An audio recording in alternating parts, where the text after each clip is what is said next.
फिलिपियों के नाम पौलुस प्रेरित की पत्री, पहला अध्याय। मसीह यीशु के दास पौलुस और तीमुथियुस की ओर से सब पवित्र लोगों के नाम जो मसीह यीशु में होकर फिलिप्पी में रहते हैं, अध्यक्षों और सेवकों समेत हमारे पिता परमेश्वर और प्रभु यीशु मसीह की ओर से तुम्हें अनुग्रह और शांति मिलती रहे। मैं जब जब तुम्हें स्मरण करता हूँ तब तब अपने परमेश्वर का धन्यवाद करता हूँ, और जब कभी तुम सब के लिए विनती करता हूँ तो सदा आनंद के साथ विनती करता हूँ, इसलिए कि तुम पहले दिन से लेकर आज तक सुसमाचार के फैलाने में मेरे सहभागी रहे हो। और मुझे इस बात का भरोसा है कि जिसने तुम में अच्छा काम आरंभ किया है वही उसे यीशु मसीह के दिन तक पूरा करेगा। उचित है कि मैं तुम सब के लिए ऐसा ही विचार करूं, क्योंकि तुम मेरे मन में आ बसे हो और मेरी कैद में और सुसमाचार के लिए उत्तर और प्रमाण देने में तुम सब मेरे साथ अनुग्रह में सहभागी हो। इसमें परमेश्वर मेरा गवाह है कि मैं मसीह यीशु की सी प्रीति करके तुम सब की लालसा करता हूँ, और मैं यह प्रार्थना करता हूँ कि तुम्हारा प्रेम, ज्ञान और सब प्रकार के विवेक सहित और भी बढ़ता जाए, यहाँ तक कि तुम उत्तम से उत्तम बातों को प्रिय जानो और मसीह के दिन तक सच्चे बने रहो और ठोकर न खाओ, और उस धार्मिकता के फल से जो यीशु मसीह के द्वारा होते हैं भरपूर होते जाओ, जिससे परमेश्वर की महिमा और स्तुति होती रहे। हे भाइयों, मैं चाहता हूँ कि तुम यह जान लो कि मुझ पर जो बीता है उससे सुसमाचार ही की बढ़ती हुई है, यहाँ तक कि कैसरी राज्य की सारी पलटन और शेष सब लोगों में यह प्रकट हो गया है कि मैं मसीह के लिए कैद हूँ। और प्रभु में जो भाई हैं उनमें से बहुधा मेरे कैद होने के कारण हियाव बांधकर परमेश्वर का वचन निधड़क सुनाने का और भी हियाव करते हैं। कितने तो डाह और झगड़े के कारण मसीह का प्रचार करते हैं, और कितने भली मनसा से। कई एक तो यह जानकर कि मैं सुसमाचार के लिए उत्तर देने को ठहराया गया हूँ प्रेम से प्रचार करते हैं, और कई एक तो सिधाई से नहीं पर विरोध से मसीह की कथा सुनाते हैं, यह समझकर कि मेरी कैद में मेरे लिए क्लेश उत्पन्न करें। सो क्या हुआ? केवल यह है कि हर प्रकार से, चाहे बहाने से चाहे सच्चाई से, मसीह की कथा सुनाई जाती है, और मैं इससे आनंदित हूँ और आनंदित रहूंगा भी, क्योंकि मैं जानता हूँ कि तुम्हारी विनती के द्वारा और यीशु मसीह की आत्मा के दान के द्वारा इसका प्रतिफल मेरा उद्धार होगा। मैं तो यही हार्दिक लालसा और आशा रखता हूँ कि मैं किसी बात में लज्जित न हूँ, पर जैसे मेरे प्रबल साहस के कारण मसीह की बड़ाई मेरी देह के द्वारा सदा होती रही है, वैसा ही अब भी हो, चाहे मैं जीवित रहूं व मर जाऊं, क्योंकि मेरे लिए जीवित रहना मसीह है और मर जाना लाभ है। पर यदि शरीर में जीवित रहना ही मेरे काम के लिए लाभदायक है, तो मैं नहीं जानता कि किस को चुनूं, क्योंकि मैं दोनों के बीच अधर में लटका हूँ। जी तो चाहता है कि कूच करके मसीह के पास जा रहूं, क्योंकि यह बहुत ही अच्छा है, परंतु शरीर में रहना तुम्हारे कारण और भी आवश्यक है। और इसलिए कि मुझे इसका भरोसा है, सो मैं जानता हूँ कि मैं जीवित रहूंगा, वरन तुम सबके साथ रहूंगा, जिससे तुम विश्वास में दृढ़ होते जाओ और उसमें आनंदित रहो। और जो घमंड तुम मेरे विषय में करते हो, वह मेरे फिर तुम्हारे पास आने से मसीह यीशु में अधिक बढ़ जाए। केवल इतना करो कि तुम्हारा चाल चलन मसीह के सुसमाचार के योग्य हो, कि चाहे मैं आकर तुम्हें देखूं चाहे न भी आऊं, तुम्हारे विषय में यह सुनूं कि तुम एक ही आत्मा में स्थिर हो और एक चित्त होकर सुसमाचार के विश्वास के लिए परिश्रम करते रहते हो, और किसी बात में विरोधियों से भय नहीं खाते। यह उनके लिए विनाश का स्पष्ट चिन्ह है, परंतु तुम्हारे लिए उद्धार का, और यह परमेश्वर की ओर से है, क्योंकि मसीह के कारण तुम पर यह अनुग्रह हुआ कि न केवल उस पर विश्वास करो, पर उसके लिए दुख भी उठाओ।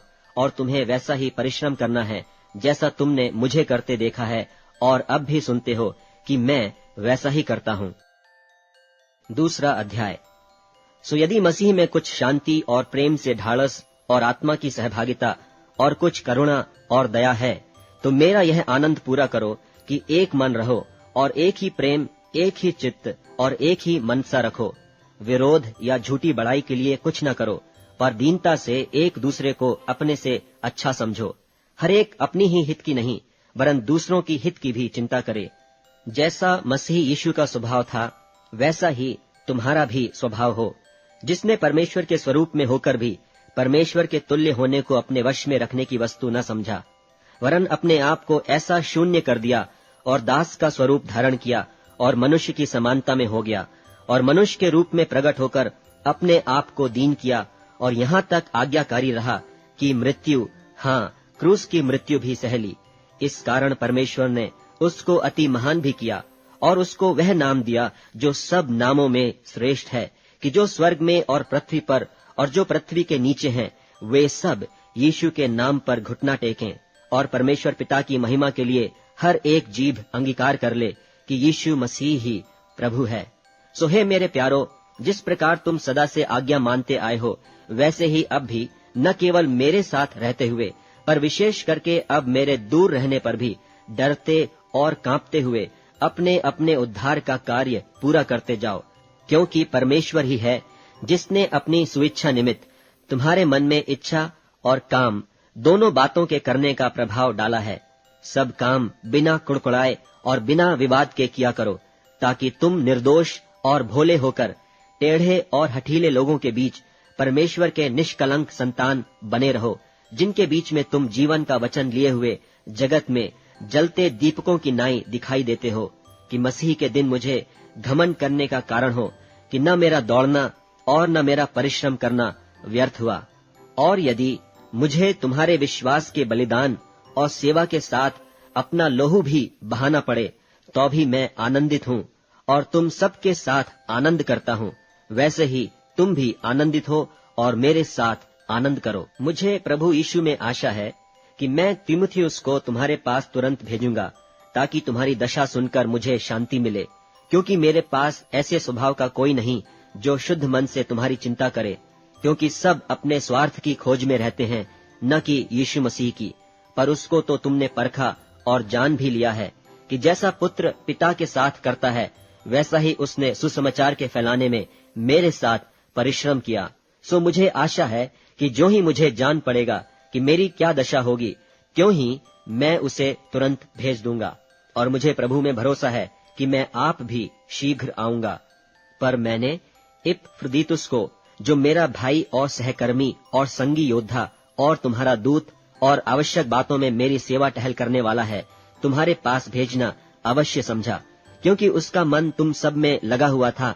इस कारण वह व्याकुल रहता था, क्योंकि तुमने उसकी बीमारी का हाल सुना था, और निश्चय वह बीमार तो हो गया था, यहाँ तक कि मरने पर था, परंतु परमेश्वर ने उस पर दया की, और केवल उस ही पर नहीं पर मुझ पर भी, कि मुझे शोक पर शोक न हो। इसलिए मैंने उसे भेजने का और भी यत्न किया कि तुम उससे फिर भेंट करके आनंदित हो जाओ और मेरा भी शोक घट जाए। इसलिए तुम प्रभु में उससे बहुत आनंद के साथ भेंट करना और ऐसों का आदर किया करना, क्योंकि वह मसीह के काम के लिए अपने प्राणों पर जोखिम उठाकर मरने के निकट हो गया था, ताकि जो घटी तुम्हारी ओर से मेरी सेवा में हुई उसे पूरा करे। 3 अध्याय। निदान हे मेरे भाइयों, प्रभु में आनंदित रहो।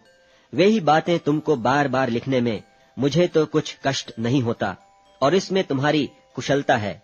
कुत्तों से चौकस रहो, उन बुरे काम करने वालों से चौकस रहो, उन काट कूट करने वालों से चौकस रहो, क्योंकि खतना वाले तो हम ही हैं, जो परमेश्वर के आत्मा की अगुवाई से उपासना करते हैं और मसीह यीशु पर घमंड करते हैं और शरीर पर भरोसा नहीं रखते। पर मैं तो शरीर पर भी भरोसा रख सकता हूँ। यदि किसी और को शरीर पर भरोसा रखने का विचार हो, तो मैं उससे भी बढ़कर रख सकता हूँ। 8वें दिन मेरा खतना हुआ। इस्राएल के वंश और बिन्यामीन के गोत्र का हूँ, इब्रानियों का इब्रानी हूँ। व्यवस्था के विषय में यदि कहो तो फरीसी हूँ, उत्साह के विषय में यदि कहो तो कलीसिया का सताने वाला, और व्यवस्था की धार्मिकता के विषय में यदि कहो तो निर्दोष था। परंतु जो जो बातें मेरे लाभ की थीं, उन्हीं को मैंने मसीह के कारण हानि समझ लिया है। वरन मैं अपने प्रभु मसीह यीशु की पहचान की उत्तमता के कारण सब बातों को हानि समझता हूँ, जिसके कारण मैंने सब वस्तुओं की हानि उठाई और उन्हें कूड़ा समझता हूँ, जिससे मैं मसीह को प्राप्त करूँ और उसमें पाया जाऊँ, न कि अपनी उस धार्मिकता के साथ जो व्यवस्था से है, वरन उस धार्मिकता के साथ जो मसीह पर विश्वास करने के कारण है और परमेश्वर की ओर से विश्वास करने पर मिलती है। और मैं उसको और उसके मृत्युंजय की सामर्थ को और उसके साथ दुखों में सहभागी होने के मर्म को जानूं और उसकी मृत्यु की समानता को प्राप्त करूं, ताकि मैं किसी भी रीति से मरे हुओं में से जी उठने के पद तक पहुंचूं। यह मतलब नहीं कि मैं पा चुका हूं या सिद्ध हो चुका हूं, पर उस पदार्थ को पकड़ने के लिए दौड़ा चला जाता हूं जिसके लिए मसीह यीशु ने मुझे पकड़ा था। हे भाइयों, मेरी भावना यह नहीं कि मैं पकड़ चुका हूं, परंतु केवल यह एक काम करता हूं कि जो बातें पीछे रह गई हैं उनको भूलकर आगे की बातों की ओर बढ़ता हुआ निशाने की ओर दौड़ा चला जाता हूं, ताकि वह इनाम पाऊं जिसके लिए परमेश्वर ने मुझे मसीह यीशु में ऊपर बुलाया है। सो हम में से जितने सिद्ध हैं यही विचार रखें, और यदि किसी बात में तुम्हारा और ही विचार हो तो परमेश्वर उसे भी तुम पर प्रकट कर देगा। सो जहां तक हम पहुंचे हैं उसी के अनुसार चलें। हे भाइयों, तुम सब मिलकर मेरी सी चाल चलो और उन्हें पहचान रखो जो इस रीति पर चलते हैं जिसका उदाहरण तुम हम में पाते हो, क्योंकि बहुतेरे ऐसी चाल चलते हैं जिनकी चर्चा मैंने तुमसे बार बार किया है और अब भी रो रो कर कहता हूँ कि वे अपनी चाल चलन से मसीह के क्रूस के बैरी हैं। उनका अंत विनाश है, उनका ईश्वर पेट है। वे अपनी लज्जा की बातों पर घमंड करते हैं और पृथ्वी की वस्तुओं पर मन लगाए रहते हैं, पर हमारा स्वदेश स्वर्ग पर है और हम एक उद्धारकर्ता प्रभु यीशु मसीह के वहां से आन की बाट जो रहे हैं। वह अपनी शक्ति के उस प्रभाव के अनुसार जिसके द्वारा वह सब वस्तुओं को अपने वश में कर सकता है, हमारी दीनहीन देह का रूप बदलकर अपनी महिमा की देह के अनुकूल बना देगा। चौथा अध्याय। इसलिए हे मेरे प्रिय भाइयों, जिनमें मेरा जी लगा रहता है, जो मेरे आनंद और मुकुट हो, हे प्रिय भाइयों, प्रभु में इसी प्रकार स्थिर रहो। मैं यूओदिया को भी समझाता हूँ और सुन्तुखे को भी कि वे प्रभु में एक मन रहें।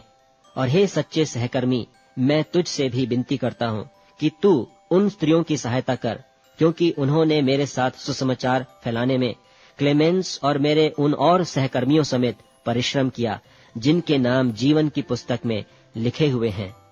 प्रभु में सदा आनंदित रहो। मैं फिर कहता हूँ, आनंदित रहो। तुम्हारी कोमलता सब मनुष्यों पर प्रकट हो, प्रभु निकट है। किसी भी बात की चिंता मत करो, परंतु हर एक बात में तुम्हारे निवेदन, प्रार्थना और विनती के द्वारा धन्यवाद के साथ परमेश्वर के सम्मुख उपस्थित किए जाएं।